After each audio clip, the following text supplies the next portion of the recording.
Vuonna 1914 perustettu Porlammin meijeri on tänä päivänä Etelä-Suomen vanhin toiminnassa oleva juustola.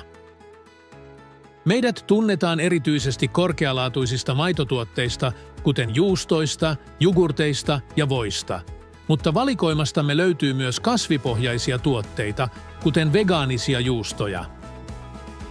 Siistit linjastomme ja tehokkaat pakkausrobottimme pitävät huolen, että niin pala, raaste kuin viipaletuotteetkin päätyvät hygieenisesti oikeisiin pakkauksiin.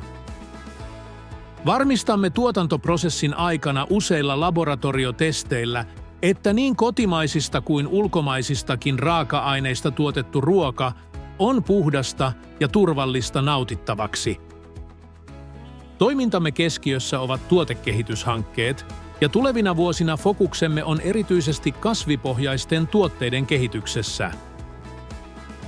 Valmistamme tuotteita vähittäiskaupalle, kuluttajamyyntiin, suurkeittiösektorille sekä elintarviketeollisuuteen.